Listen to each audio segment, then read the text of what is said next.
آمرانی تمہارا مقدر ہوگی، یہ دعوت پیش کی۔ انہوں نے کہا کہ ہم تمہاری دعوت کو مسترد کرتے ہیں۔ ایک بولا کہ اور کوئی زمانے میں بندہ نہیں تھا جس کو نبوت ملتی، تجھے ملنی تھی۔ کسی نے کچھ کہا، تانے دیے، دل دکھایا حضور کا۔ آقا کریم نے فرمایا اس فعلتم ما فعلتم فاکتموا علیہ، تم نے جو مجھ سے کہا سو کہا، تم نے جو میرے ساتھ سلوک کیا وہ تمہاری مرضی، اتنا میرے سے وعدہ کرو کہ یہ بات کہ میں تمہارے پاس آیا ہوں دعوت دین دینے کے لیے، تمہیں پیغام حق دینے کے لیے، اس کو پوشیدہ رکھو گے، مخفی رکھو گے، تاکہ مکے والے میرے دشمن ہیں، اور جب انہیں پتا چلا کہ طائف گئے ہیں تو وہ طائف والوں نے بھی دعوت قبول نہیں کی تو وہ تمسخر کریں گے، مجھے نشانہ تدہیق بنائیں گے، لہذا جو کہا سو کہا، اپنے اندر اس بات کو راز رکھو۔ انہوں نے کہا کہ ہم کیوں راز رکھتے پھریں؟ انہوں نے افشا کیا، بلکہ اوباشوں کے ہاتھوں میں پتھر دیے۔ حضرت ام المومنین سیدہ عائشہ صدیقہ رضی اللہ تعالی عنہ، محبوب کائنات، کہتی ہیں کہ ایک دن میں نے حضور سے پوچھا کہ آقا احد کے دن سے سخت دن بھی کبھی زندگی میں آپ پر آیا ہے؟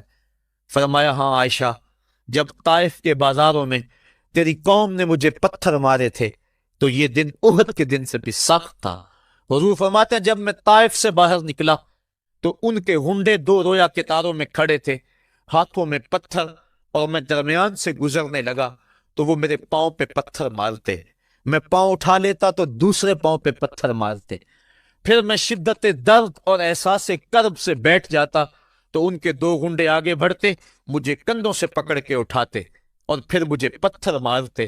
فرمایا اے عائشہ یہ دن احد کے دن سے بھی سخت تھا جب تیری قوم نے طائف کے بازاروں میں مجھے پتھر مارے۔ آقا کریم علیہ السلام احد کے اندر جب حضور کے چچا شہید ہوئے، وہ دن بھی تاریخ اسلام کا دردناک دن ہے۔ آقا کے سر پہ پٹی بندھی ہوئی تھی، آنکھوں میں آنسو تھے، اور بار بار پوچھتے تھے ما فعل امی، میرے چچا کی بات سناؤ۔ جب بتایا گیا حضور حضرت حمزہ شہید ہو گئے تو آقا کریم ان کی لاش پہ گئے، دیکھا کہ ان کا پیٹ چاک ہے، ان کی ناک کاٹ دی گئی ہے، ان کی زبان کاٹ دی گئی ہے، ان کا دل نکال لیا گیا ہے، ان کی آنکھوں میں نیزے چبھوئے گئے ہیں اور ان کے کان کاٹ لیے گئے ہیں۔ آقا کریم کی آنکھوں میں اشک تھے، اور آقا کریم ما فعل امی، میرے چچا کا کیا ہوا؟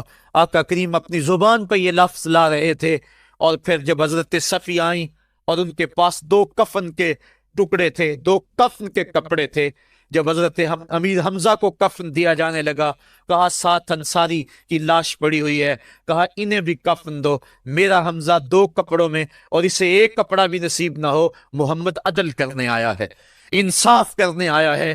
اب جب کپڑے پھیلائے گئے تو 1 کپڑا لمبا تھا، 1 کپڑا چھوٹا تھا۔